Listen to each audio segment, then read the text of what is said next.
Are we waiting for someone to talk or? Yes, we are. I'm gonna start now. All right, guys. Good morning. Good morning, everyone. Welcome to FORPROLI YouTube channel. My name is Suellen Thomaz Aquino Martins. I'm an English language professor at the Federal University of Southern Bahia, UFSB, on campus Sozígenes Costas in Porto Seguro, and general coordinator of the extension program Language Teacher Education, FORPROLI. I'd like to welcome you to the first meeting of the project, Let's Talk About Emotions, Talk with Experts, which is a joint action developed by the Applied Linguistic Research Group, the GPLA, Emotions in Language Teachers Education at the Federal University of Viçosa, led by Professor Ana Ferreira Barcelos, by the Outstretched Program Language Teacher Education, FORPROLI, at the Federal University of Southern Bahia, and by the Language Teaching Work-led Research Group at the State University of Rio de Janeiro, UERJ, led by Professor Gisele da Silva Colombo Gomes. Greeting to the professors, Ana Maria Barcelos and Gisele Colombo, as well as the participants who are here in the virtual room or on the YouTube with us. Now, I invite the conversation titled Just Emotions or Emotionals Just? Emotionality and Social Justice in Language Teaching by Nazari Mustafa.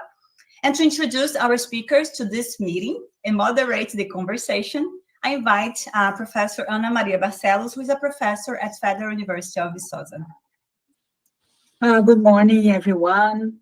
Before I introduce Professor Mustafa Nazari, I want to greet everyone here and thank you for being here. Welcome, everyone, here on Google Meet and YouTube. We are very happy to host this talk and the first talk of the series. And I also want to thank Gisele and Suellen as leaders of the research groups in their universities for all the help and support in getting this out of paper and making this happen. And and thank Professor Mustafa Nazari also for being here with us and being the first speaker. Professor Mustafa Nazari holds a PhD in Applied Linguistics from Kharazmi University, Tehran, Iran, and is now a postdoc fellow at Hong Kong Polytechnic University. And since 2017, Dr. Nazari's research has consistently focused on language teachers and their professional lives. He has conducted research on different dimensions of second language teacher education, including teacher cognition, teacher identities, teacher emotions, and action research. Across this path of identity learning, he has always been keen on exploring how teachers understand the world and how he can communicate those views as doors into contributing to their and his own professional growth. Thank you very much for being here with us this morning. And we are thrilled to have you here. We have read lots of your publications, and we are very happy to talk with you. Now, just some business before we give him the floor. During the speech, if you want to ask questions, you can send them via YouTube chat or also via Google Meet chat. And to do so, we ask you to please write the word question in capital letters before your question so that we can identify it and pass it to the guest at the end of the talk, okay? And we also want to inform that the attendance list will be sent in the chat throughout the meeting. And I now give the floor to Professor Mustafa. Thank you. Thank you very much. Thank you for the very nice introduction. Hello, everybody. I see many of my friends around. Thank you very much for the kind messages. And I appreciate the introduction provided by both of you. Thanks a lot. So if there is no problem, I can start. Okay, so let me first share my screen.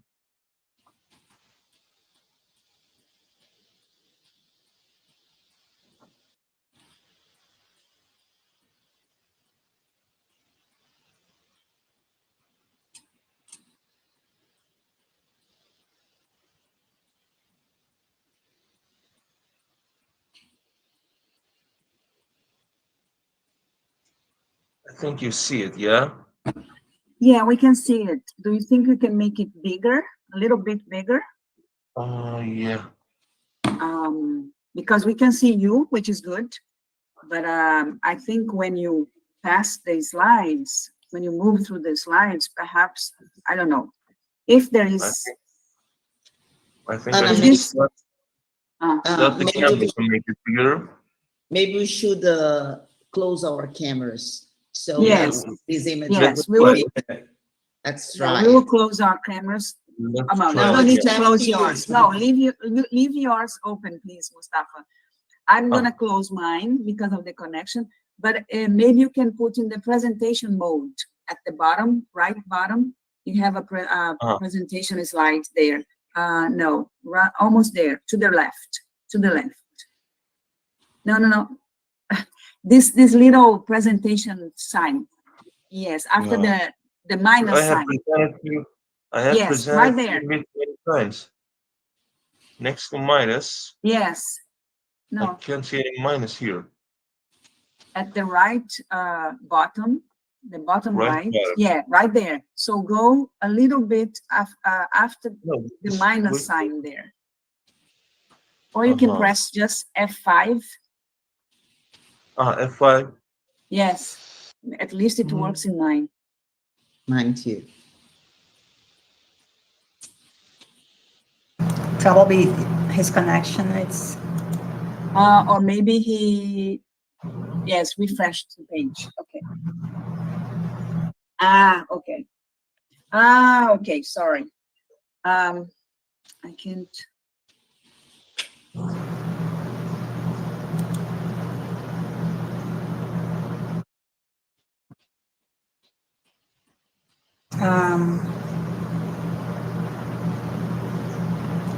Yeah.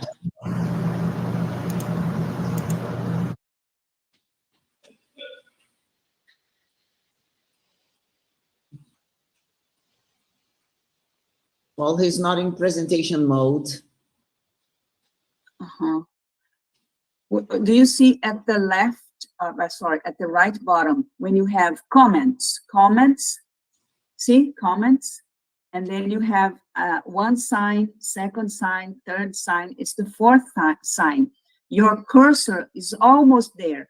Yes, go to the left a little bit, where you are. See, you have plus and minus, right where your cursor is. No. Yeah, right there.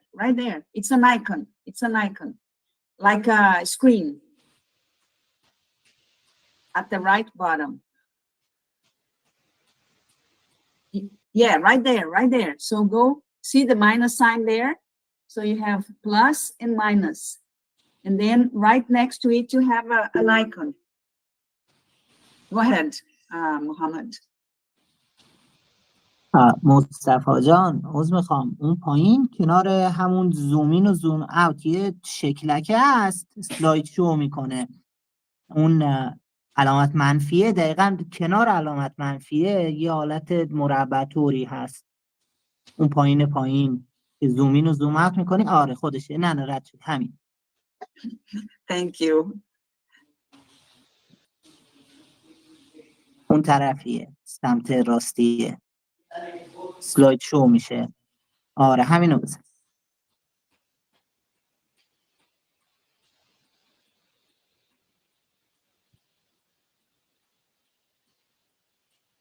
It didn't work.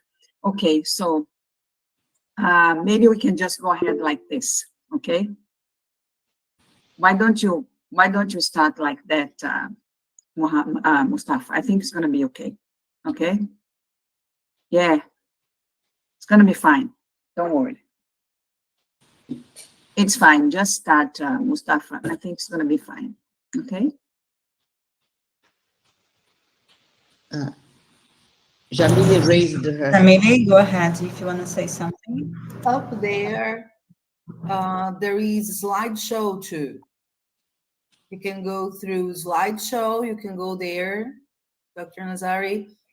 Up a file, home, insert. There is a slideshow up there. You can go through there to the presentation.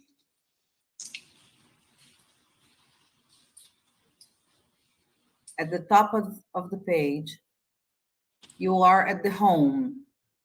So if you go 1, 2, 3, 4, 5 words to the right, there is a slideshow. You can At the present top, here too. Mustafa. She means at the top, yes. You can see home, insert, Oh, we design, can't listen to you. transitions. آره مصطفی جون، اون بالا، از اون بالا میگم برو، اون بالا که فایل و هوم و انیمیشن زاره، همینجا اون سلاید شو رو بزن. آره پریزنتیشن مود هم بزنی اوکی.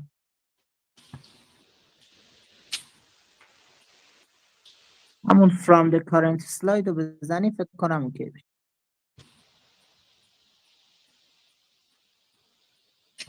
I think we can start. Yeah, can also be like this. The problem is his connection because he's pressing the button and it's not going. It's not Yeah, I think we can start, Mustafa. It's going to be okay.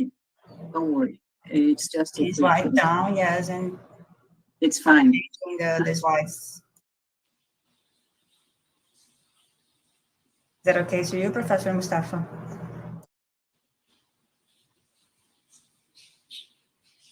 We cannot hear you.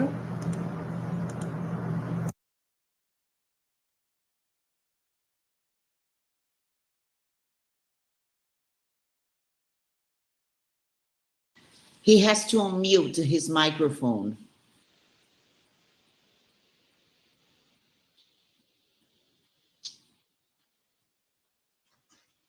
Now, do you hear me? Yeah. Yeah, we Okay. do. Mhm. Just to Okay, start, fine. Mustafa. It's okay to present Yeah. like that. Yeah. Thank you. Okay. When I was preparing the slides for this presentation, it was really difficult. I had a difficult time actually grappling with what to include in the slides, and I'm not a man of too many slide presentations. I want to make it so concise and deep. So that's why, due to the high volume of the contents on both emotion and social justice, I had to be very selective about them. So what I'm presenting, this is the first point, actually is just a small portion of these two key concepts in language teaching. And second, this presentation is good for teachers rather than researchers. So if you are seeking any research ideas in your mind, probably this is not a good fit for you, because I wanted to make it so practical. So this is the second point, that this presentation is good for teaching purposes. Okay, we will turn to why I have phrased the title like this at the end of the presentation. So why just emotions? What does just mean here? And why emotion, why S is in parenthesized, or any question that you might have in your mind, we will turn to back. Okay, we'll turn back to it. Let's see what we are going to cover. First, what is social justice in language teaching? Then the role of emotions in language teaching and language education. I prefer education than teaching. How they intersect, specifically in the context of Brazil. Actually, I have dared to take the bull by its horn and talk a bit about Brazil, although you definitely know it much better than me. What questions we can consider as a just teacher, and how to practicalize and pedagogize emotion and justice in classroom practice. And finally, how we can mix this mindset, this practicalization of emotion-oriented justice toward a research perspective. Okay, social justice in education. Well, like almost everything in education, the origins of social justice turn back to Aristotle Plato, and the ancient Greek.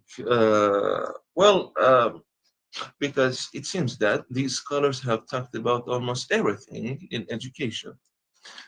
But as a part of society, education also takes its terms from the larger spheres of the society.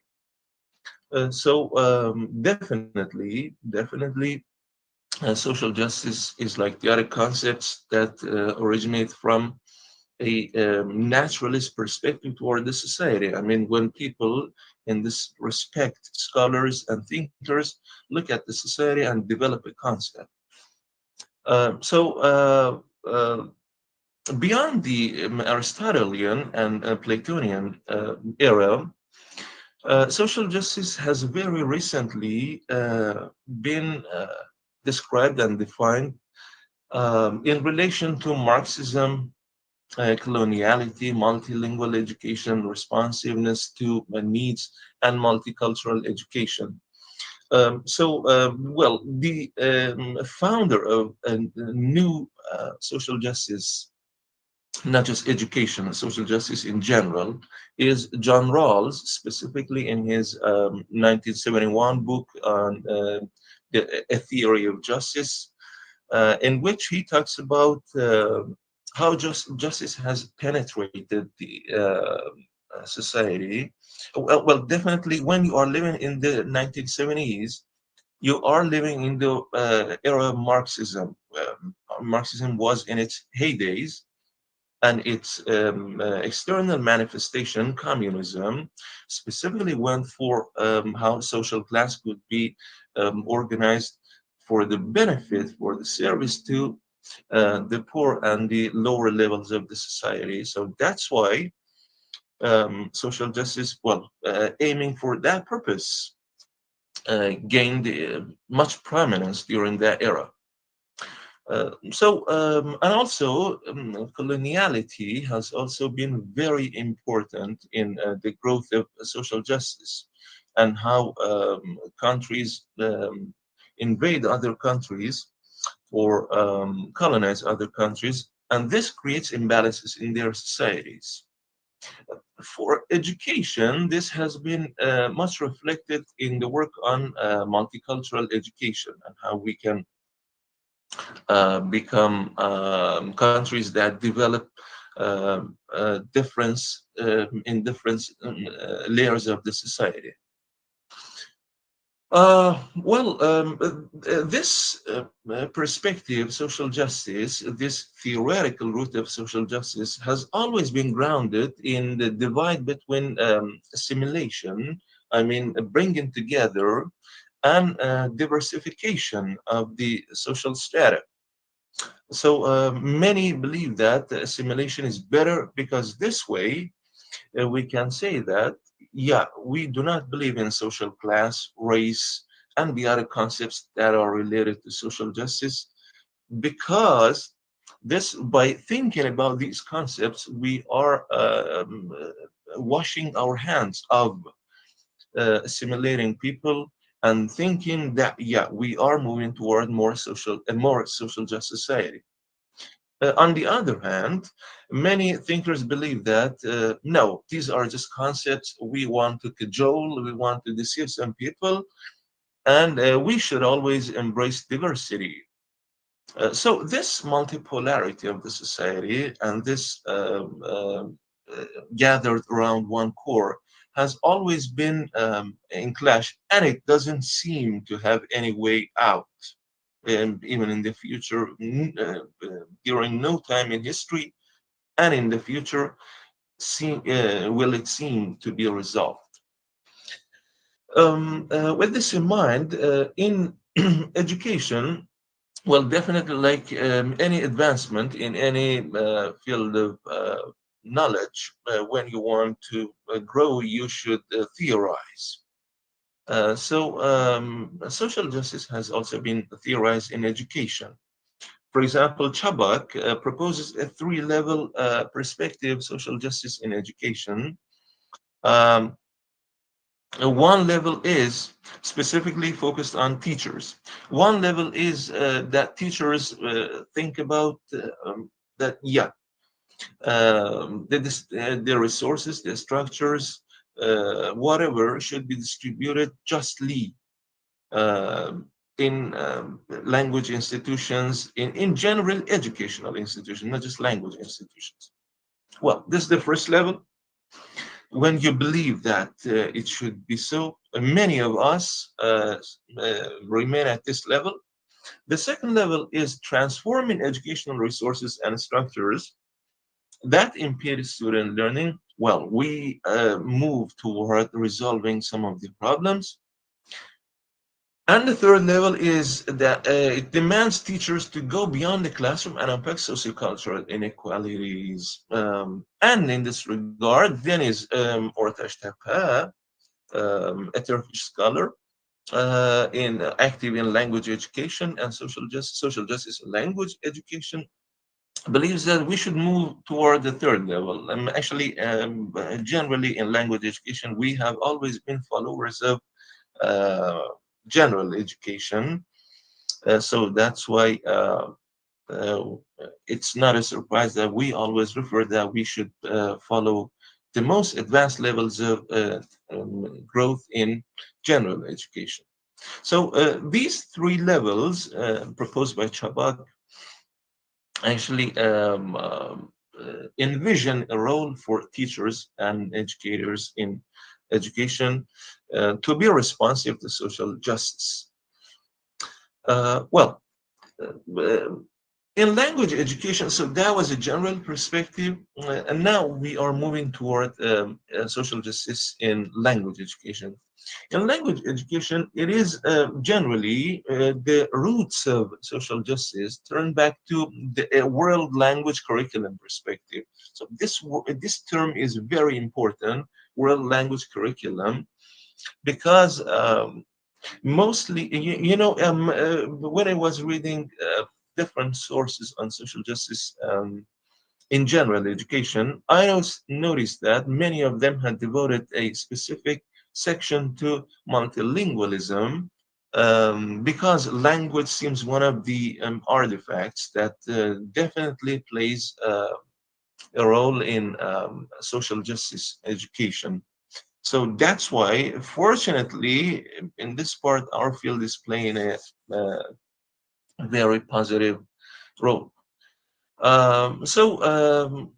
This world language curriculum perspective is grounded in the idea of how different languages can be used, what we nowadays see in the term translanguaging.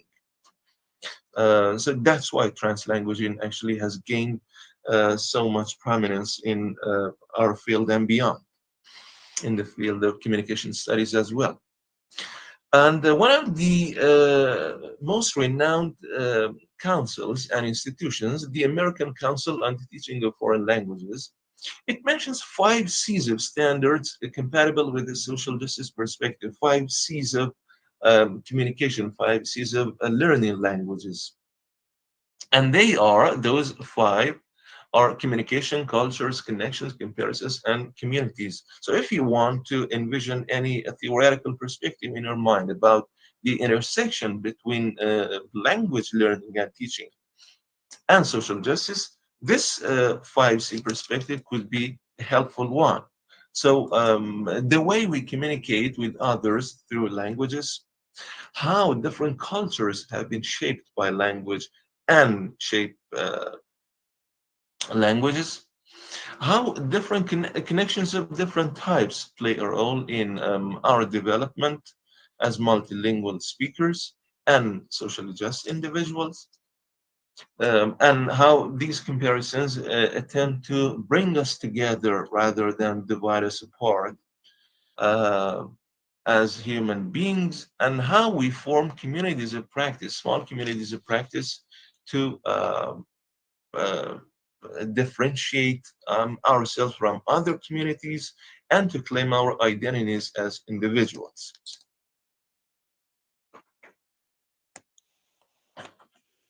There is also a 3-level conceptualization of social justice in language education by Randolph and Johnson, which has 3 major perspectives: teacher-oriented processes, it focuses definitely, I will turn back to critical pedagogy.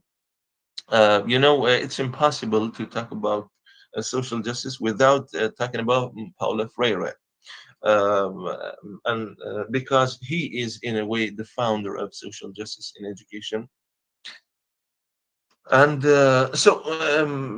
critical pedagogy is a very active in discussions of social justice, because social justice aims to move toward the critical aspect of the society. So it focuses on teacher-oriented processes, critical pedagogy, and community-based learning, how we form communities, student-oriented processes, transformative learning, how we can actually transform our learning process into from a just descriptive one to a change-based one. How we can our learning and teaching process such a transformative process. And intercultural communicative competence. Interculturality is also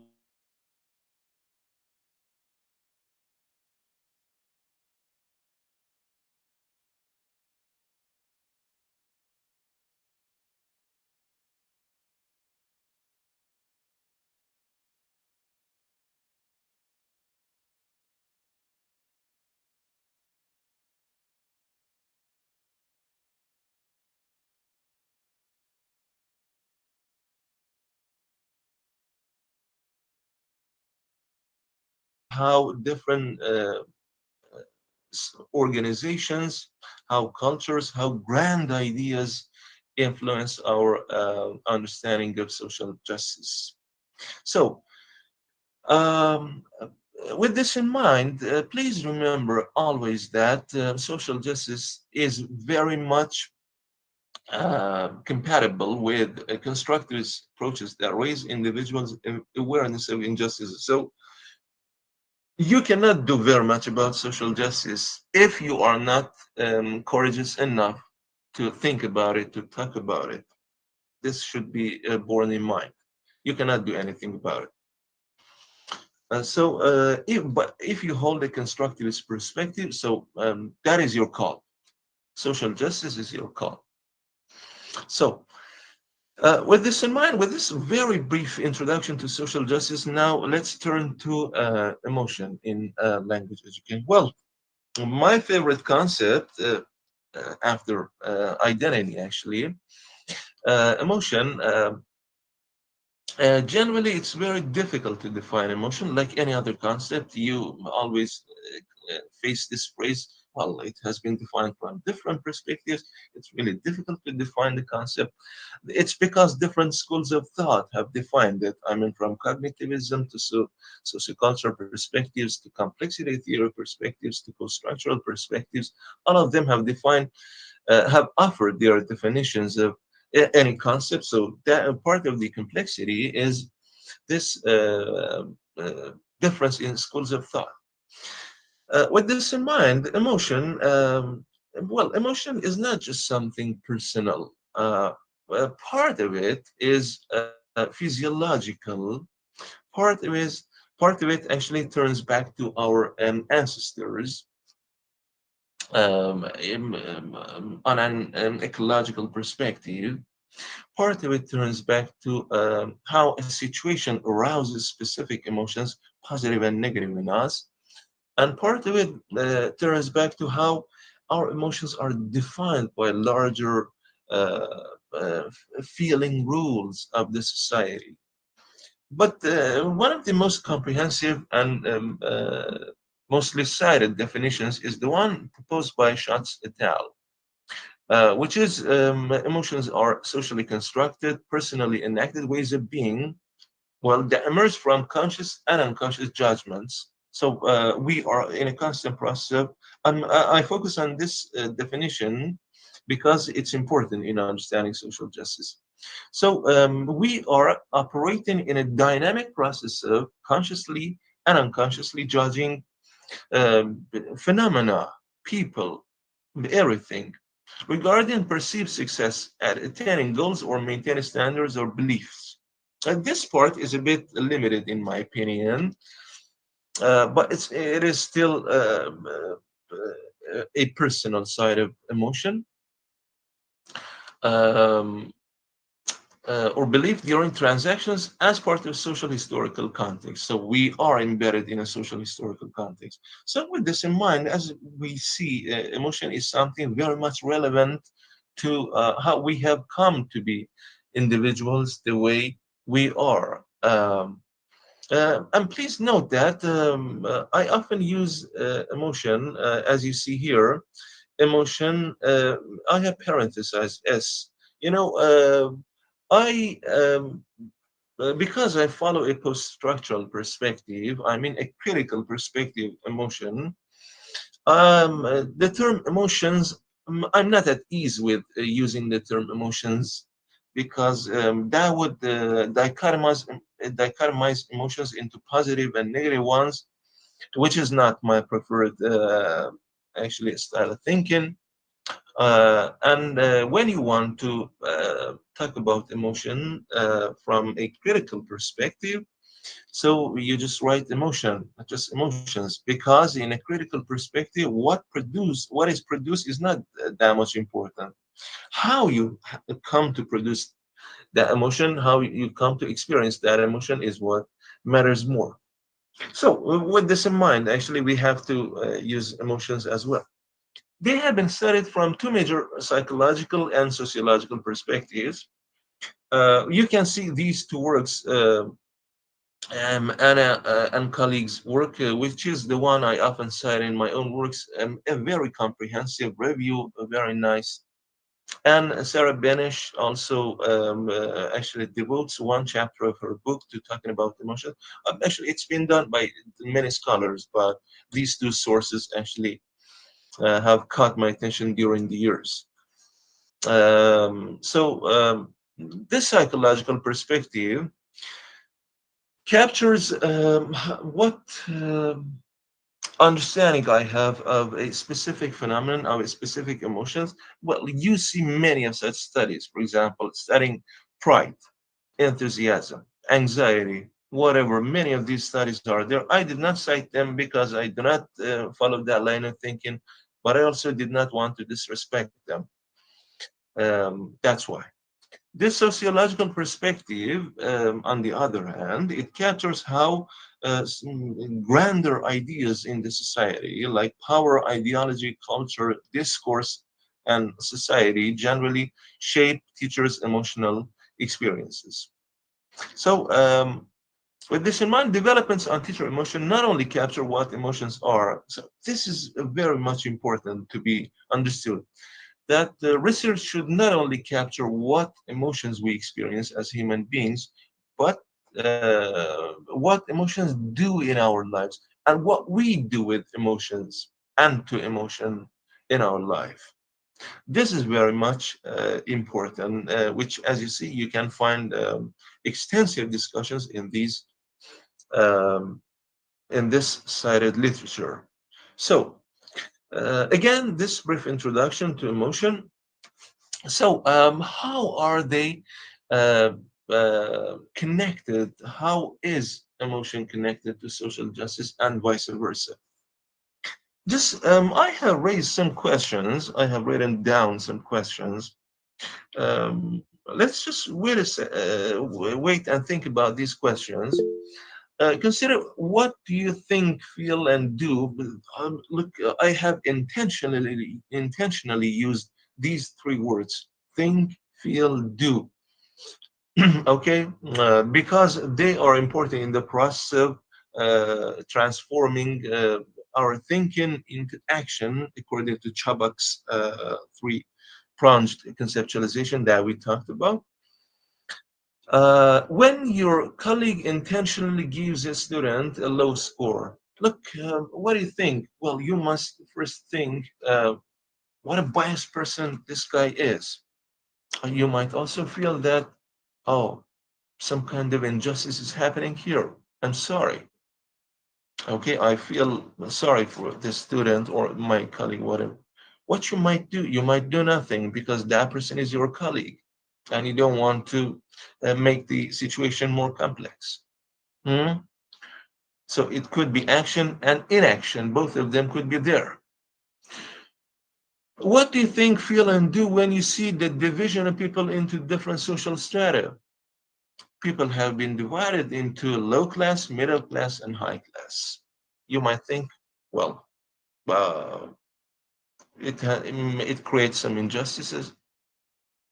Well, you might feel that I feel pity for people of this level of the society, or I feel, I don't know, proud to be part of the higher class of the society. What you can do? Probably nothing. Probably nothing. Other than your interaction with the people of different strata to be the same, you can do nothing more than that. What do you think, feel, and do when you teach in a geographically low socioeconomic region? How would you differ when you teach in a geographically high socioeconomic region or middle class economic region? Your style of thinking would also be different. This is what Hargreaves calls geographies of emotion. Hargreaves, 2004, geographies of emotion. And that's why geography becomes very much important in the discussion of emotion and social justice. What do you think, feel, and do when your student bullies another student? So definitely, you would probably punish that person, blame them. You would think very sorry for how that person has been brought up. You might feel, I don't know, kind of compassion with the bullied student, whatever. So, what do you think, feel, and do when a boy in your class misbehaves a girl in the same class?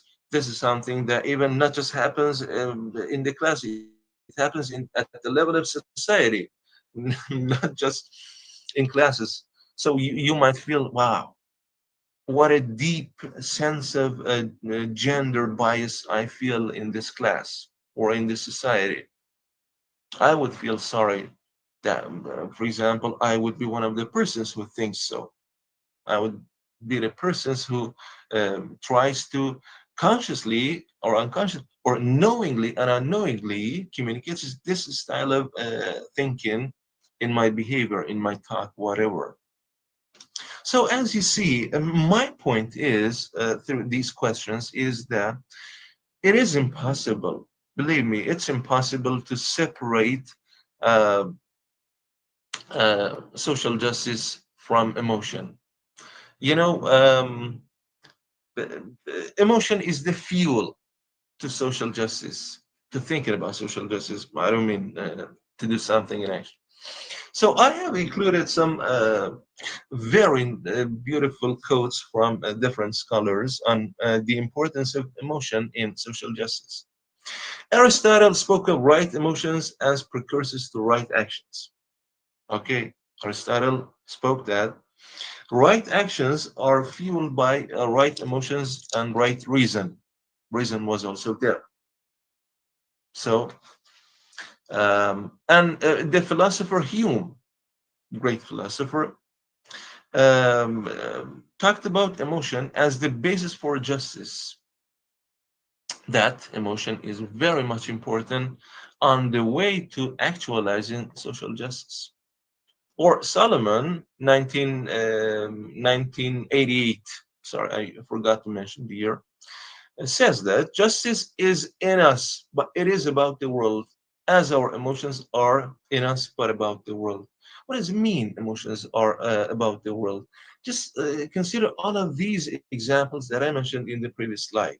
All of them are in the world, but we cannot separate our emotion from them. That's the point. The separation cannot happen. Zimbalist and Chabak, well, Zimbalist is the one that, if I were to choose just one person in the history of emotion research as the one that I would very much like to interview, that would be Michalina Zimbalist.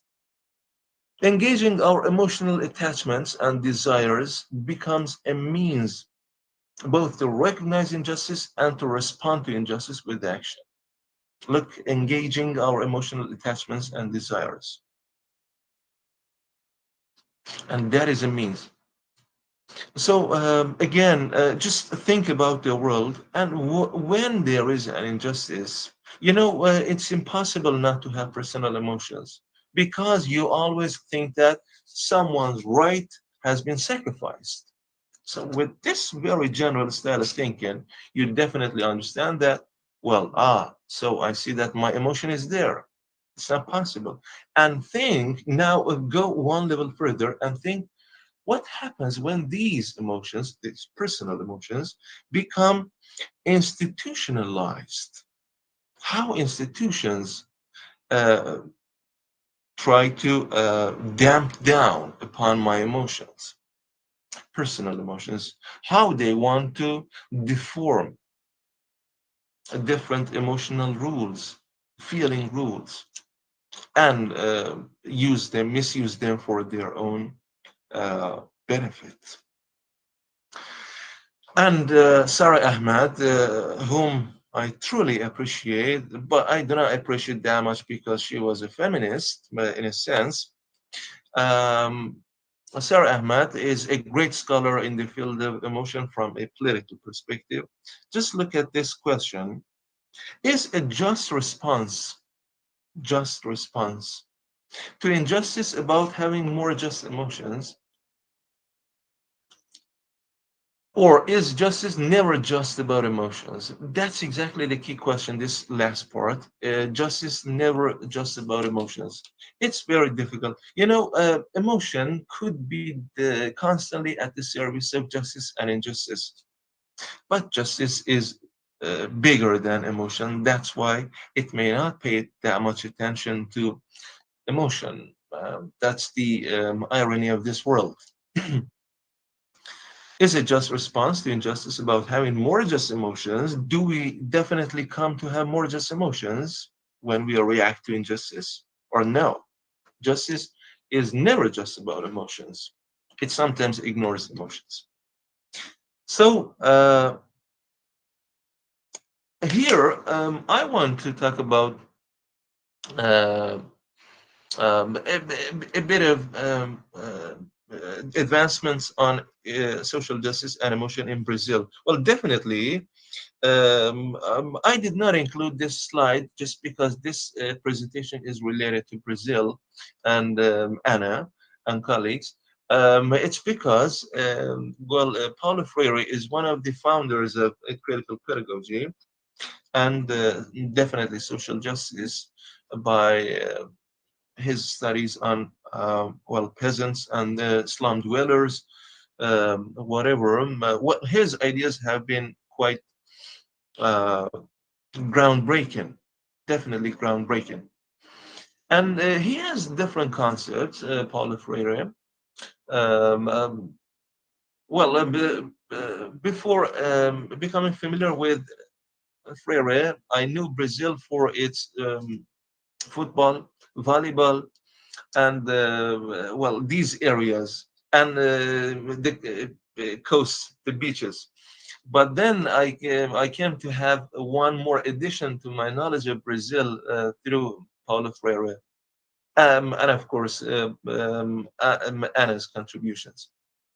Well, he has a concept which is conscientization. It it means the way people and societies come to develop. It's very much similar to Hegel's idea. A Hegelian perspective is also like this one. Actually, Freire's contribution is like Hegel, not vice versa. Um, how societies come to develop an awareness of critical issues, critical realities in their societies.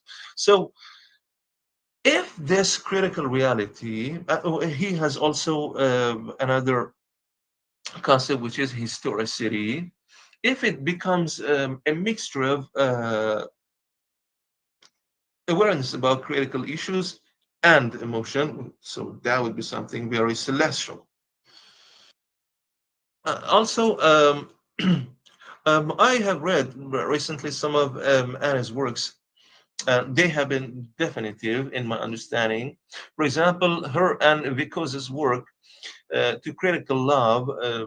Just read this line, please. A critical approach to love conceptualizes love as praxis. This is great. Based on Freire's critical pedagogy, it is concerned with power relations, social inclusion and justice, transformation, ethics, and critical reflective practice. So as you see, love is a specific part of the emotion that we have. But when it is looked from a critical perspective, it can become an emotion that it is related to actualizing social justice. Or, for example, in her and Coelho's work, this is because to me, emotion in Brazil means Ana Maria Ferreira Barcelos' works, because, well, I have worked with her, I know about her contributions. That is why. They introduced some key questions uh, about how love can be included in, love could be discussed, actually, not just included, in language education programs, and how it plays a role in our world. So these key questions, specifically at the conclusion of the paper, are very important. And I came across a term. So all of these are about how emotion has been advanced from a critical perspective and have helped and has helped social justice in the global South. I came across this phrase, the tissal made in Brazil. This work of Vander Tavares. Vander Tavares is an active researcher in discussions of coloniality, decoloniality, and critical aspects. Uh, but this phrase caught my attention. Tissal made in Brazil. It seems that Brazil is getting its own, is not getting constructing its own identity in terms of how English education is built there. And it's great that I can see different scholars from this part of the world. Um and Vander talks about greater emphasis on critical and political nature of English in Brazil for the growth of this Tissal made in Brazil. And it has been reflected in the works of scholars and researchers like Dubac and Sequeira, Vander Torres, and this paper of Anna and I've forgotten the Oliveira's first name. It was part of our special issue that we recently published in International Review of Applied Linguistics and Language Teaching. So all of these, I mean, look, when you see something is great in a country, for example, Iran is very much famous for its carpet, okay, for pistachio, for wrestling, okay. These have a history. So you have to historically come to anything special.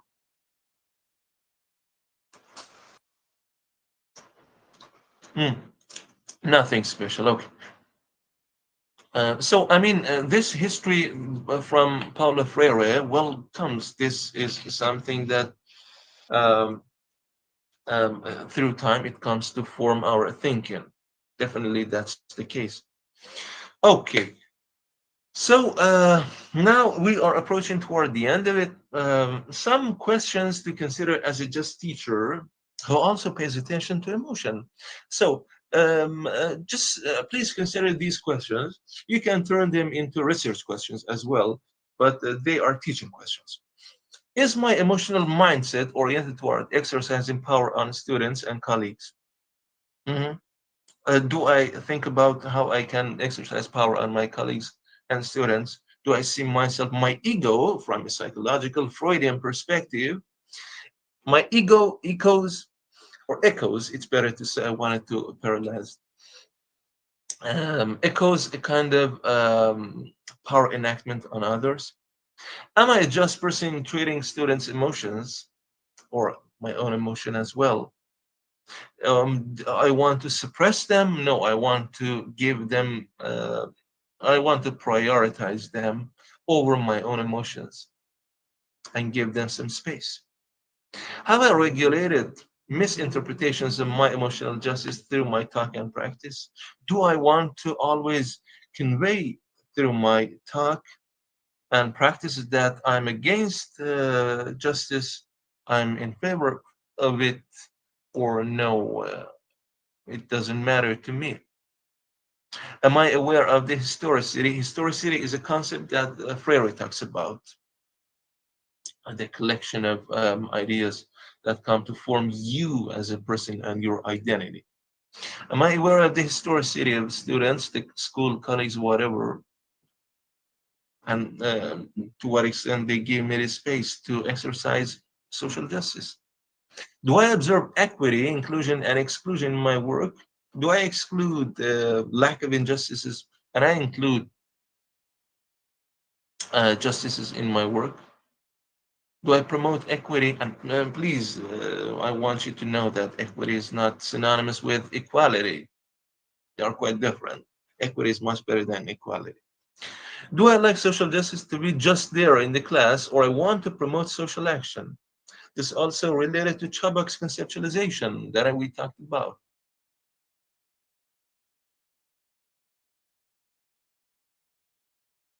Must be like this, should be like that, or no, I want to prepare students to do something in the society. Well, you need to be really bold to do that. Do I promote criticality in the school to feel a sense of contribution? How do I feel that I'm contributing to the group? So as you see, all of these situations are external, but they also have a personal side. Do I regulate my and others' emotions for a sublime purpose of social justice? Do I do that? Do I orient the emotions toward giving more weight to treating injustices? Or no, I am oppressing them? Do I think about and notice inappropriate economic, cultural, linguistic, and capital distribution of resources in education? Do I think about them, or no, I just want to turn a blind eye on all of these issues and say that, well, I am doing my job as a teacher and I'm fine. I don't have any problems. You may not have any problems with these, but they have got some problem to do with you. That's the major point. Okay. Pedagogizing or practicalizing emotion-oriented social justice in classroom practice.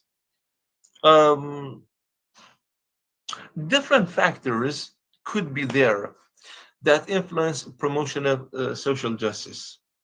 One, at the first level, it is personal courage. Quite simple. You should be brave enough to talk about social justice. If you're not brave enough, well, it's fine.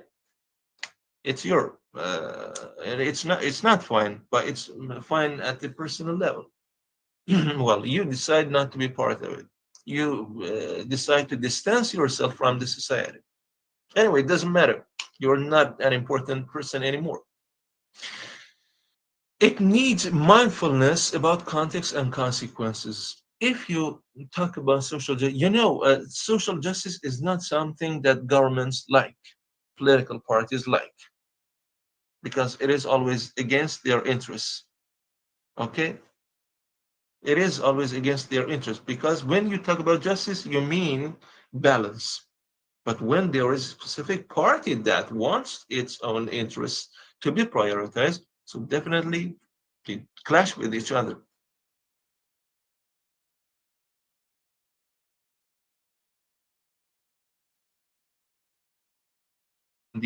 Now, you need to think about the period, because they didn't,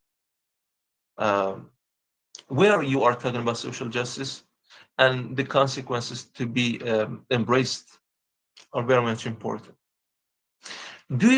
Are your students ready for it? That's also an important. Just as an anecdote of mine, Once we talked about in a class of mine about we were talking about hijab or a political issue, something like that. I don't exactly remember the occasion. And then for the next session, I heard that the school manager told me that one of the parents has come to me and said that, yeah, Mr. Nazari is talking about such issues at school. And so, as you see, probably, as I understand, my students were not ready for it.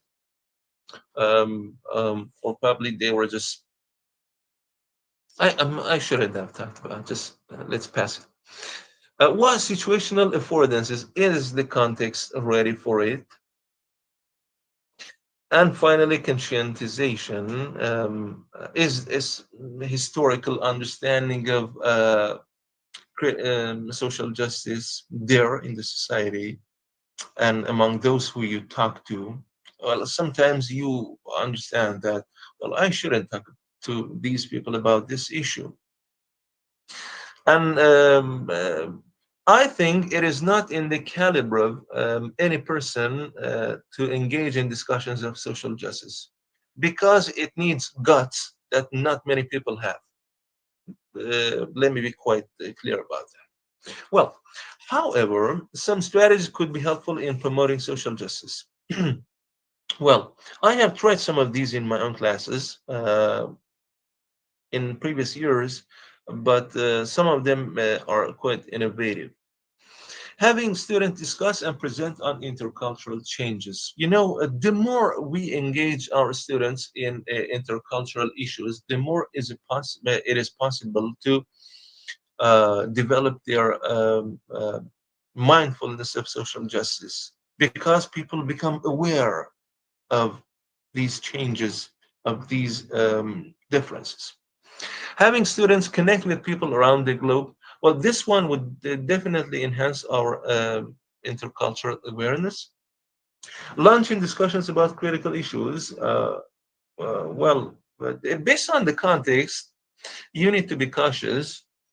Um, but well, if you have decided to be critical, then you have decided. Adapting the materials, this one could be quite dangerous because you are documenting your sins, what you do, what you do. Uh, the other ones could be at the level of discourse, but this one is at the level of practice. So it becomes documented. Adapting the materials, adhering to fairness in assessment. This one is also very much important to be a socially just teacher. The extent to which you are fair in assessment is also, well, it has gained many grounds in among assessment scholars, well, like Baker, Taylor, and others. Raising students' awareness of why you enact injustice if you do. Look, many times this misinterpretation happens that what we do in our own eye is justice, but it may seem injustice in the eyes of others. But why is it so? It's exactly one reason is because we hold different emotions. Okay? We have different desires. Well, you do something, I feel that it is injustice. You know, just today I faced an injustice about something to be with a group of my friends here in Hong Kong. But when I thought about it, I realized that, well, in my opinion, it is injustice. But they may not want to convey a discourse of injustice to me, but they are doing it.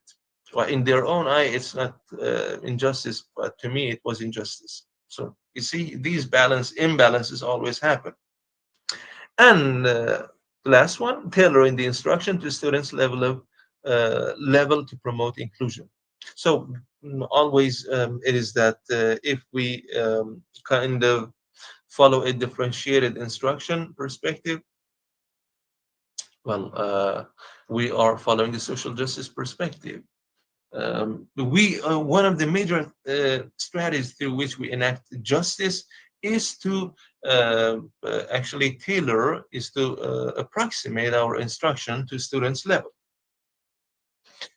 Okay. And the pre-final one, toward a research-informed mindset. Sorry that I did not include questions in the middle of the presentation, because I'm not that type of person, and I want to present, and then you can have your question. Toward a research-informed mindset, one of the best strategies through which we can promote social justice, or let's understand, thinking about social justice, one of the benefits is that one becomes really aware of the biases that one has. One grows mentally that, yeah, I have this kind of mindset. I have this bias. I have this kind of injustice. I am enacting injustice on others. That's exactly the positive point of thinking about and reading about social justice. Okay, but action research could be one of the best strategies. I have been doing one project on action research and social justice, but I wanted to introduce it here as an effective alternative that we can do in our own classes. I mean, we don't have to be very much pushy about how we can actualize social justice. And to be honest, at the beginning of this presentation, I said that this presentation is more compatible to a teacher perspective than research perspective, because I always try to make it very easy for teachers. I always look at research from a teacher's perspective, and whether I would like to participate in a research process or no. And so with this in mind, I try to facilitate the process of research engagement for participants, always push a lot of burden on them. But again, I think following an action research perspective would be very much helpful in actualizing social justice. Just but the very traditional four stage of action research: plan, act, observe, and reflect, as you see in the first four ones by Chemis and McTaggart, 1988, would be very much helpful in that you plan for including social justice in practice. Well, you act based on principles of social justice and your emotions. You act on that, on enacting social justice. You see how students react emotionally to it and how you emotionally respond to it. You observe the whole process from an emotional awareness lens, that what I have become aware of. And finally, you reflect on the lessons that you have learned from this process, and we plan further stages. So if we mix social justice with an action research perspective, I think the outcome would be very fruitful. Definitely, at the end of the day, what is the purpose of research? It is to make us better human beings. And to mix this with our own action and our own practice, it would become much better. If you are not into this, if you don't like it, I understand. So you can. It's interesting that I use emojis in my presentations. Recently, I've started this trend. So you can just, if you don't like it to be so strict, so you can just document your reflections on instances of social justice. Yeah, I saw this problem in the class, and I stroke actually balancing the class. I saw that there was a problem in paying the taxi fare, and I did this, I did that. So these intersectionality, you know, we as human beings move on an intersectional basis. Different ideas from different situations influence our identity and growth as human beings. So if you document all of these in your interaction with colleagues, your interaction with school managers, supervisors, whatever that happens, this this quest for equity, inclusion, respect, maximizing benefits for social justice is worthwhile. You can talk to friends on social media. You can form a community of practice with friends. That is what we always do. For example, now I have many groups with friends on Telegram messaging application in which we talk about very golden and celestial divine topics. Yeah. And just think about how to bridge emotion and social justice in the class. If we just think about this, how we can connect these two, we become better aware of our emotions, how our emotions give way to, facilitate, restrict, deform, and mask the enactment and actualization of social justice in the class. But again, at the end of the day, please be aware that you cannot live in a world of social justice without emotions. It's impossible. And it is impossible to not to have emotions when social injustice happens. It's impossible. Even the indifference that we show toward a social issue is also an action itself, even the indifference. So with this in mind, let's wrap it up. So as of the title, just emotions or emotional justice, it means just to focus on emotions in teaching, to be just focused on emotions in teacher, or are emotions just in teaching? Does justice give way to our emotions in teaching? Another interpretation could be, can justice be effectively promoted through emotions? Or can it really be promoted?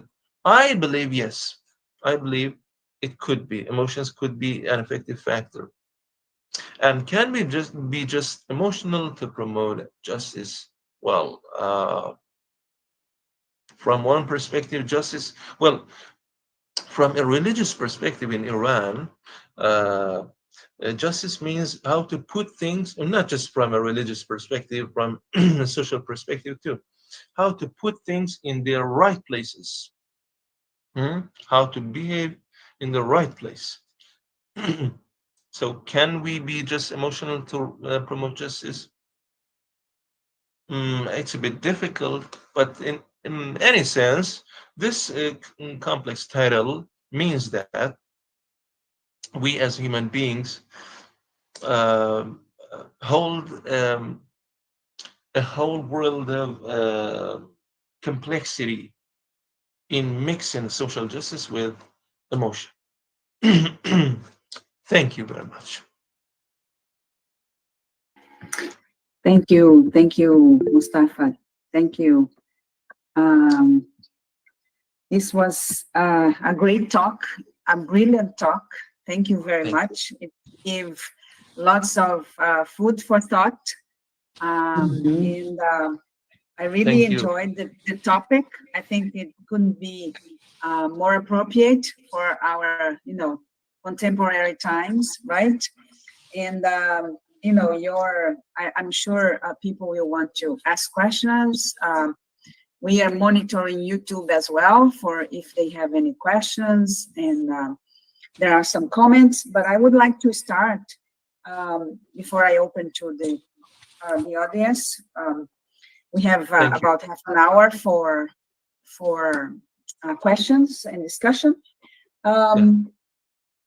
It really resonated with me when you mentioned, the injustice situations that happen in schools. And just yesterday, I commented on the chat that a former student of mine, he works in a school in our state, and some female students had been harassed, and they commented with him, and he, he raised the topic in the teacher meeting, and they didn't listen to him, and some people even dismissed the topic, saying that the girls didn't know what was happening, and so he was very, very angry, and he said that he said a lot of things.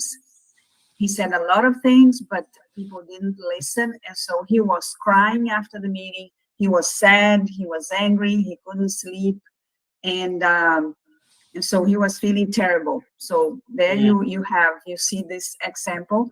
And then the next day, or I think maybe the 2 days ago, before this meeting, he said that the principal agreed to meet with the students, with the female girls, and she listened to them, and so he felt better. So he said at least they were heard, and he made sure that something at least could be done. So yeah. Yeah, So Anna, there is a concept in social justice which is epistemic injustice. I am very much also interested in that concept. And it is how specifically we use knowledge to marginalize people, specifically women, black Yes. people and women. Yes. This gender bias never ends in society. Yes, exactly. I don't know what should happen, Yeah. but it never ends in societies. And the way, for example, patronize people and say that, yeah, you're right. But at the end of the day, we also believe that, yeah, no, you are the one that I thought. What injustice was there was right. I mean, it means deep in our minds, we also follow injustices that marginalize people, peripheralize them, Yes. unfortunately. Yes, exactly. And Thank you for another example of this, when you were talking and presenting us with those excellent questions to think about these topics, is that I see a lot of intersections with what happens in Brazil, where we have, I don't know if it's a dichotomy, but a paradox, because we have private schools and public schools, and usually public schools are in a way marginalized nowadays. It wasn't like that many, many years ago, but nowadays it is. And mostly people from low socioeconomic status go to public schools, and more people of color as well, depending, of course, on the time. That's not to say that we don't have, other types of public schools. We do, but mostly the discourse in our society is that public schools are not good and you don't learn English there. So this belief, you don't learn English in public schools, why is that belief, why is there that belief related to public schools and not to private language institutes, which people pay a lot of money to go to? So everybody believes that you learn English in private language schools, but not in public schools. And sometimes it's the same teacher that teaches in public schools and private language institutes. Yeah, exactly. Yeah, and the beliefs attributed to the public school students is that they don't have motivation, they don't know English, they don't want to learn. So this is social injustice. And because of that, this influences students' approaches to learning, students' attitudes, emotions, and teachers' approaches, emotions, and attitudes towards teaching English in public schools. So the social injustice is perpetuated, So this is really... This is also the case in Iran. I mean, really, I don't know that much about the context of Brazil, but with this brief description of yours, I could read that it is, in a sense, very much like the Iranian context, and that I believe that I have come to this understanding, that's this conscientization, actually, that in some contexts actually propel you, motivate you toward injustice. Whatever you do, whatever you think, it doesn't make any difference. Okay. Yes. At some point, you have to be, just think about the teacher that you mentioned. this teacher probably has to demotivate students from public schools toward private schools because of his or her personal benefit, because he or she makes more money in the private sector, and so has to transfer the students from the public sector to the private sector. In a sense, this is what I have seen among many of my own colleagues in the language school I worked in. They wanted to take the students toward their personal classes. They talked to the students, talked them in, and toward their personal classes. Yeah. So I mean, this kind of injustice. I mean, the broader policies, the grand cultures of the society are very much important. And Yes. I look at this issue of social justice mainly from a Marxist perspective. I Mhm. believe that Karl Marx, from this perspective, was very right that economics and economic condition is very much important in lack or presence of social justice, Yes. because well, it motivates people toward lack of ethics at a larger scale. That's true. That's true. Yes. Thank you very much. And just one last question, and then I'll shut up. But No, no. when we read your text, we discussed two of your texts. To care is to promote social justice and emotional labor in our group here. And we were curious about the schools that you mentioned there. Yeah. Are they private language institutes or are they schools? Regular No, schools. no, no. Yeah. No, no, we have, well, let me give you a very quick landscape of education in Iran. You know, generally at the school level, we have schools, we have public schools, okay, and private schools. They offer formal education, okay, formal education. But we have private language institutes as well that offer language learning in different languages, specifically Portuguese, Spanish, French, I don't know, German, English, and different languages. So these are private language institutes with high profit language institutes. They are not formal sectors in the society, but they are complementary sectors. So I think this is very much like the Brazilian context, as I understand. Yes, exactly. It's the same context. Yes. So Mm. that's why we were curious, because I understood you were talking about the private language institutes like we have Yeah. here in Brazil, and not schools really, because Yeah, schools yeah, are yeah. different, you know. Yeah, So yeah. okay. I term them school in my papers Yeah. because the term school is more acceptable to a wider readership Sure. than institutes. Okay, thank you very much. So now, anybody who has a question, I think Giza has a question, but we don't have questions in the chat, but we have comments, okay? We can tell them, but I think yeah, there are go questions ahead. as well. Okay, let's do Mujaba, I don't know if I'm saying your Yeah, name correctly, go on, Professor, I love and it. Hamid, and then Giza. Okay, Giza, can you be third? Okay, thank All you. right. Sorry, who goes first? Yeah, we can hear Oh, you, you Mustafa. you go first. Okay, thank you. Thank you for all the insights and for all the heated discussions when it comes to justice in education and values education. This multifaceted concept can be really difficult to be discussed within something around 1 hour. My PhD thesis was on values education. And when it comes to values education, some teachers try to conform to certain rules and ethics of the profession, professional ethics and things like that. But as Mustafa just mentioned, and another friend in the chat box also mentioned, many people talk about it and we don't know when it's going to end, because this is something like a vicious circle. And the point is that some teachers may be devoted, and most of the people who are here are really into education. That's why they are here. And we just talk about these things, and we admire these things, we appreciate the concepts, and we are happy.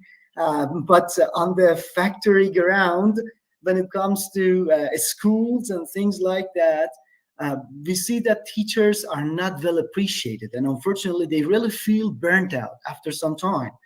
After teaching for something around 15 years at both language, just let's say private institutes or schools, public institutes, and also university, I have come to realize that when it comes to justice, when it comes to values education, teachers themselves might also be the victims here, because education is also business oriented. I see that some teachers want to teach, and some parents just complain about the way of teachers' methodology teaching because they are paying money.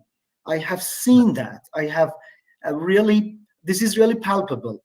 This has been felt with every fiber of my being, because we see that in private centers, because many people pay money, they just want to influence the way of teachers' methodology, and they want to control everything, let alone the principles of the school, because this is business oriented, and they are afraid of losing some students. So teachers might want to do something, but that is limited to the context of the classroom, unfortunately. And the policymakers, principals, and the higher level policymakers, unfortunately, do not support the teachers. This is the problem. I do not have a question. I just wanted to add something. I wanted to make a contribution, and thank you all for all the insights that you have provided. Thank you. Thank you. Sure. Thank you, Mustafa. Yeah, social justice never transpires fully. Thank you. Unfortunately. Thanks. Okay, now we have Hamid, please.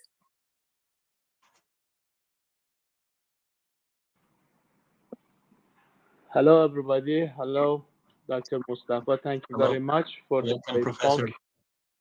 I really enjoyed that, and a big thank you to the organizers of this talk. Thank you, everybody. A very interesting topic. I really enjoyed the topic, and of course, your great presentation over here. I enjoyed it, and I learned a lot. Well, the point I just wanted to raise is the social justice is not anything that can be thought of in abstract. In other words, I believe that, social justice has to be material. I would like to make a reference to the questions in which you had placed the three words of think, feel, and do together. We might think of social justice, we might feel about it, but that doing something about social justice has to be taken over within the border. And this border, is definitely specified by certain factors such as political factors, ideological factors, ethnic factor even, and a lot others. Therefore, that doing social justice has to be, in fact, enacted within the context in which the individuals live. I say again that we can think about social justice. Well, of course, that different people who live in different contexts, in different social contexts, may have some feeling or some thought about social justice, and some of them may be shared, in fact, but not all. In order to enact social context, I believe within a context, you have to, let's say, think of many other factors that can be involved here. Anyway, thank you very much again, but your presentation has been great and very many insights. I got it. Thank you, dear Professor. I really appreciate it. Yeah. I agree that the context is very much important, and the discussion may remain. Honestly, let me put it this way. Sorry for taking it, Anna. Seems like he's lost his connection. Maybe I should. Okay, he's there. I like the topic of social justice very much, but I do very few research on it because I don't find it that much practical. And something that is not practical is not worth that much attention in my mind. So that's why actually it becomes a pain for myself when I see that if I want to promote an idea, I see that, well, it's just theoretical. It doesn't actualize at the level of practice. That's why it's kind of complicated for me to handle the clash in myself. I mean, it's an internal clash that I have. Okay, Giselle now has. it's Giselle, yes. Giselle, yeah, Giselle.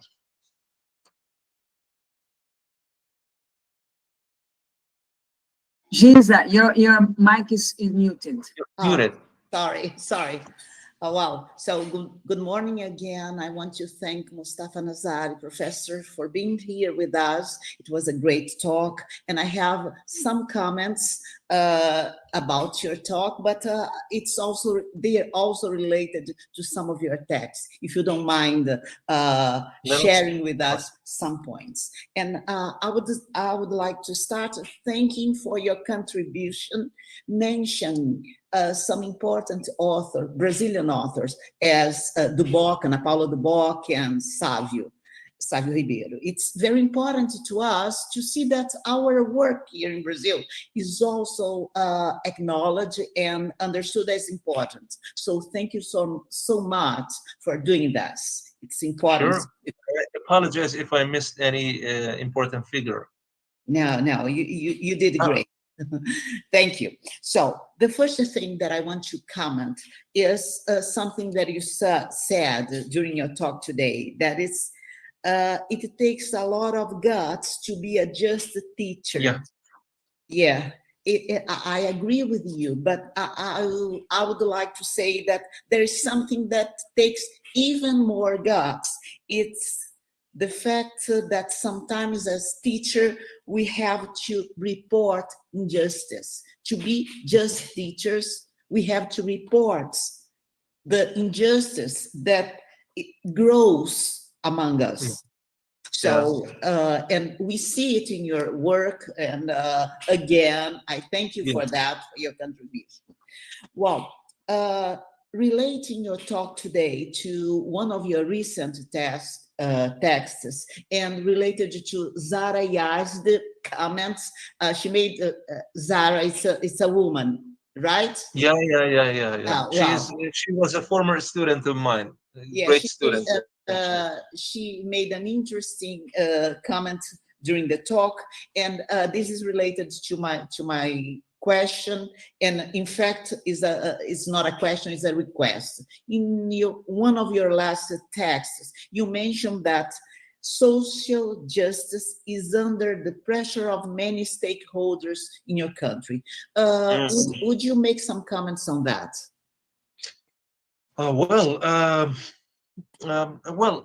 Beyond personal complexes that we all have, I mean, beyond personal proclivities that all of us have, just think about what Mushtaba said. Mushtaba said that, well, teachers sometimes face this kind of injustice that when parents pay the school, I mean, the tuition, it's just a tuition, pay the fee.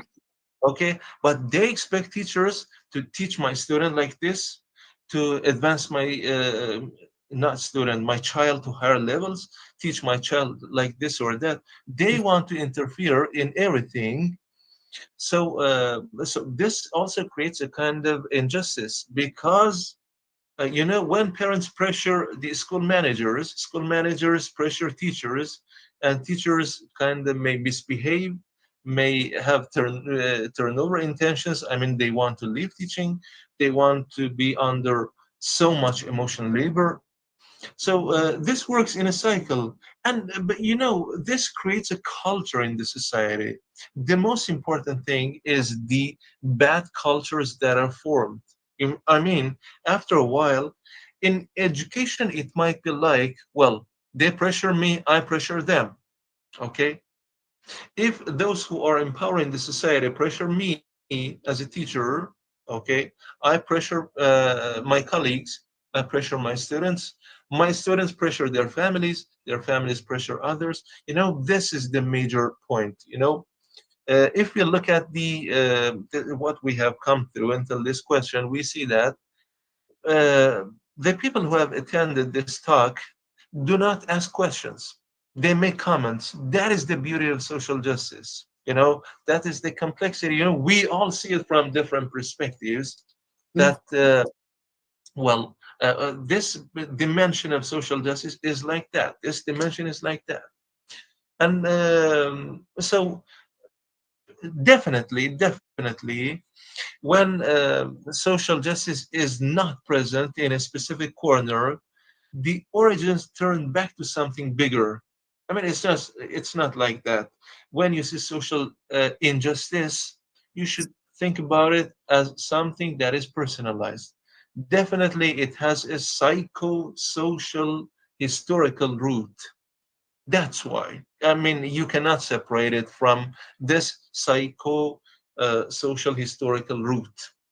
And take into consideration that this is something that is also present here in Brazil, and I attribute this to the power and the pressure of capitalism and new liberalism that we have to face. So don't you think that this should be a matter that we could consider raising students and educators awareness of the power of capitalism and new liberalism in our jobs?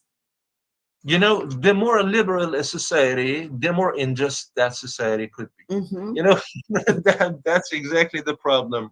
Well, in the dictatorships, okay, well, it's quite clear that you cannot expect justice because they are not going toward justice, because they have their principles, their fundamental principles are not oriented toward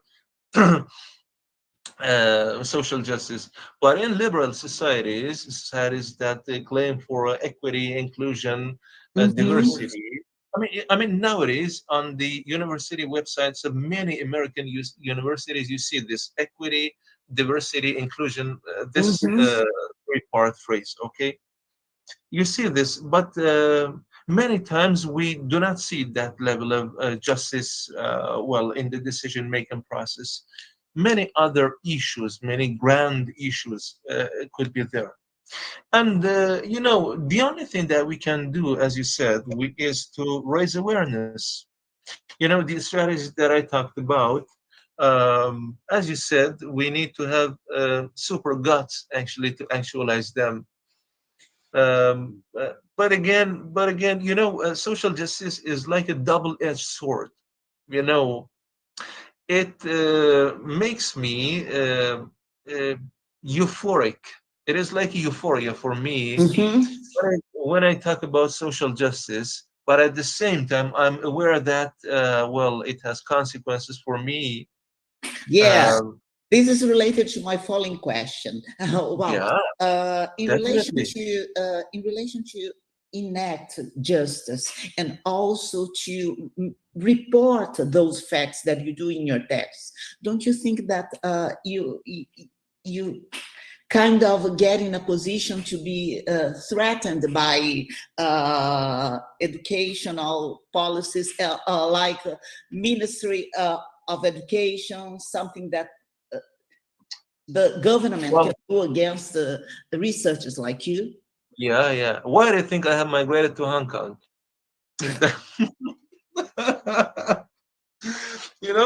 The point is,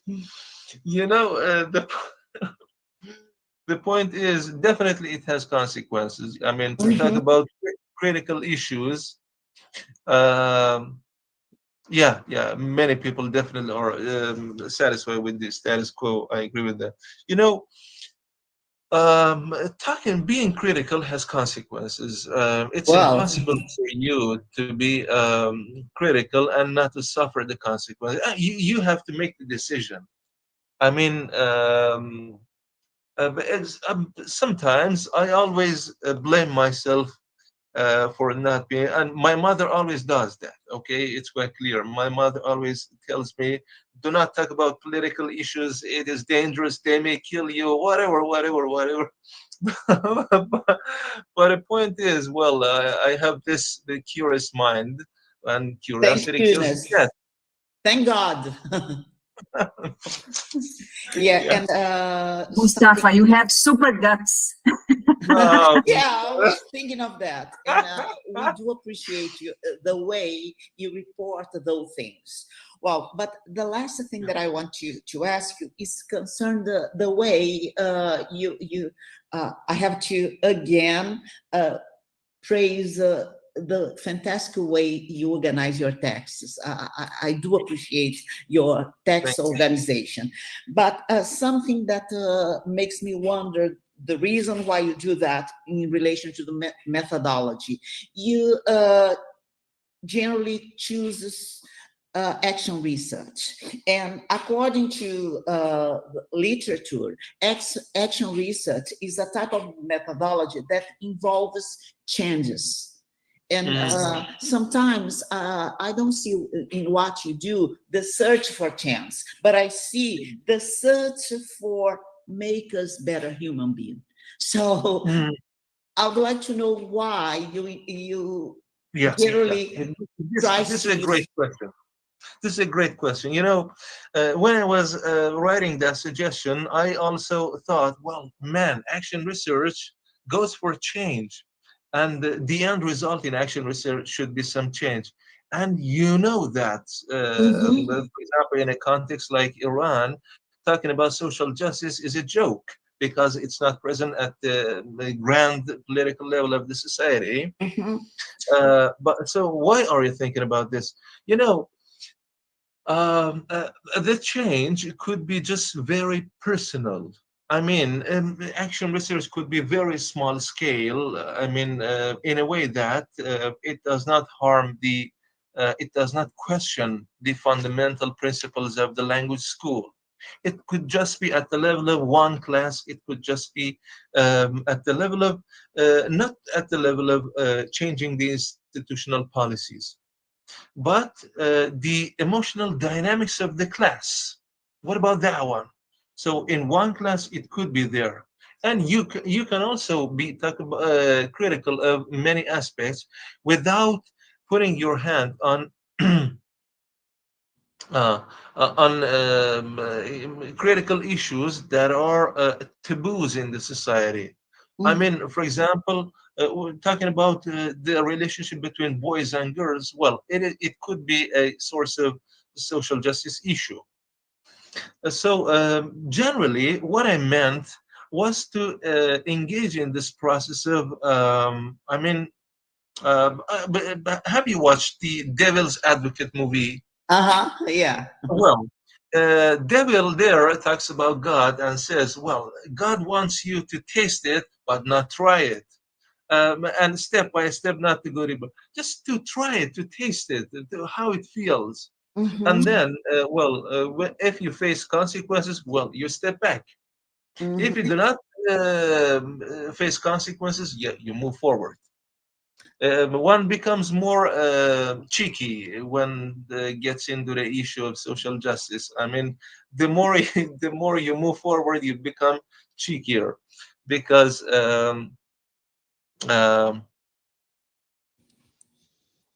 yeah, I agree with.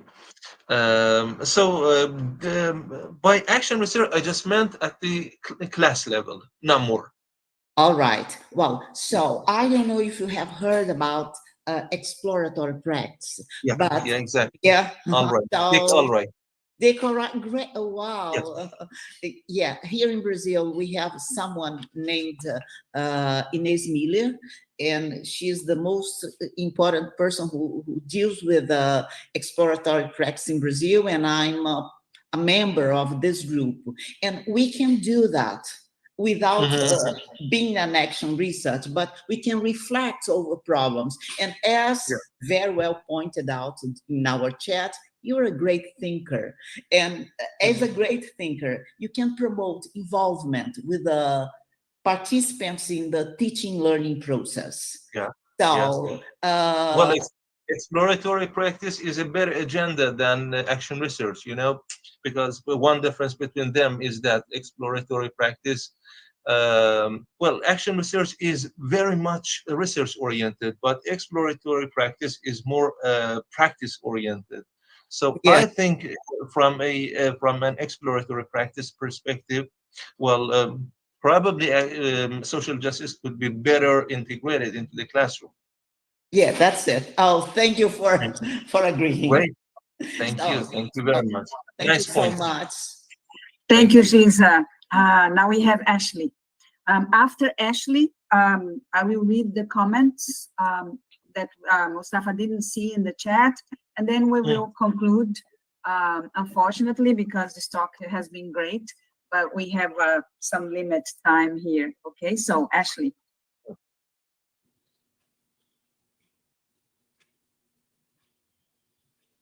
Ashley, is she still here? Yes or no? She had, I don't see her now. Uh-oh. Ashley? Well, it seems that she's not here anymore. Oops. I'm sorry. On the list. Let's see in the list if she's still there. Can you see if well, she's here? Well, she seems to be here. Ashley, can you speak? Can you hear us? Suellen, Thomaz, the Aquino Martins? No, it's not me. No. Maybe I thought maybe. No, it's Ashley. Ashley Abernathy. It looks like she's here, but I don't know. Anyways, so while she appears or doesn't appear, let me read some of the comments that people made in the chat, Mustafa, that you couldn't see because you were presenting. So, well, there were many comments while you were speaking. You know, Mutaba said that such unjust practice may go unnoticed in educational context under the pretext that there are more important issues at hand. It was good news that the principal cared about that. Sometimes teachers feel voiceless and disappointed because they may care about what happens within the classroom, but they may have little or no say in high-level policies. Teachers may feel that they have minimal impact. Hopefully, principals, administrators, and policymakers hear what caring teachers are trying to say. Then Arezu Malek said true and interesting points. Then Samira said Dr. Nazari is more of a thinker than a researcher. And Mina said, brilliant as ever, dear Dr. Nazari, thanks ever so much. Francisco Fogaça said, thank you for the excellent lecture. Rosângela Moreira, amazing. Samira Mohammadi said, that's the same comment. Jivan said, brilliant presentation. Thank you, Dr. Nazari. Zara said that I saw this injustice both in institutions and in schools. And then she said, we just talked about justice in education, but when it comes to action, nobody really cares about that, specifically stakeholders, school or private language institutions managers. And then Fernanda Gea said, you mentioned the need to be courageous and brave when it comes to social justice. How do you believe that works when it comes to being a teacher in Iran? Do teachers at the public-private sectors have the freedom to be outspoken about this? And I think there was a comment about that in the chat, answering Fernanda. But if you want to comment on anything that I just said here, feel free to do so, Mustafa, or not. That's okay too. Well, thank you. I appreciate the comments. Well, I think we covered most of them. Yeah, we did. In the comments by Giselle. No specific ones, but I just want to reiterate what I said Sure. earlier, that, you know, everyone could have their own reading of social justice. This is the beauty of social justice, and also a problem with it. That what seems very just to me may seem very unjust to you, and vice versa. So, what is it that could create a balance among these multivocalities, among this diversity of ideas? And that is, to me, it is social cultural. Uh, that how we come through time to develop shared understandings that, oh, yeah, this is just, this is unjust. Something that seems very just in our society may seem very unjust in another society. Well, there are universals. There are universals, but there are specifics also related to a specific context. So I think when we come to judging social justice, we need to hold our breath for a second and see whether the issue could be seen from another perspective. You know, I mentioned this point because some time ago, it was, I think, 2 years ago, I attended a talk at one of the most renowned universities of Iran in social sciences, in human sciences, actually. And there was a person from the government. Interesting. Look how cheeky this person was. And he was talking about exactly that, was talking about social justice, and said, sometimes social justice could be dangerous. For example, when we are in a context in which the resources should not be distributed equally among people, if we do it, well, it is injustice. You know, this person was really powerful in convincing people that, yeah, what I'm saying is quite right. So the point is, I mean, it is really a double-edged sword. We should be very much careful about it. Very much. Thank you very much. Yes, thank you, Mustafa.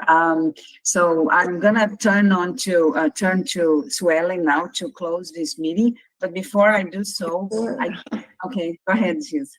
Yeah, before we Go ahead, close Giza.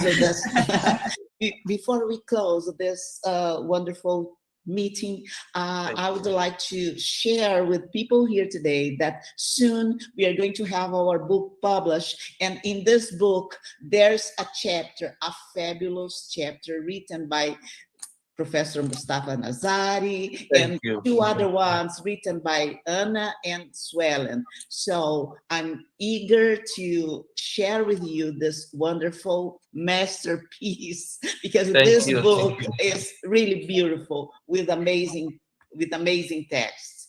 And yes, thank you.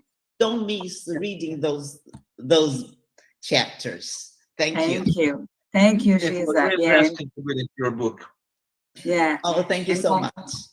Congratulations for the book, Giza. Yeah. I want to thank everybody for being here, and thank Mustafa again. This has been great, and especially all the people from Iran. You are wonderful, and it was great having you here. Yeah. You have a big fan club, right, Mustafa? Yeah. So we are very happy, and I hope you guys can come for the next I talk. force all of them to come. All of them are my friends. I told them, if you don't come, it has consequences. I'm being quite unjust. See, what about social justice, Mustafa? Exactly. That's the point. And we can't forget. To thank all the very kind comments we had here on the chat. Yes. Yeah, exactly. Kindness is something very important. To us. And it makes part of social justice as well. Sure. Exactly. Okay, so Suellen, please. Thank you. Thank you again, Professor Mustafa. So on behalf of GPLA, LAT, and FORPROLI team, I would like to thank again everyone who was here on the channel, on the Google Meet. Do not forget to follow us on our social networks, FORPROLI.UFSB and let Linguagem, Ensino e Trabalho. Thumbs up to this video on your channel and share it with everyone, with anyone who may be interested in the topic. We hope to see you again here in the same place, FORPROLI channel, at the same time, 8:30 a.m. Brasilia time zone on November 20th to talk about critical approaches to language teacher emotions with Professor Ju Young Song, who is a professor of English and TESOL at Murray State University. So we bring today's meeting to a close, a big hug, and see you soon. Bye-bye. Thank you very much. Thank you Bye very bye. much. Thank you.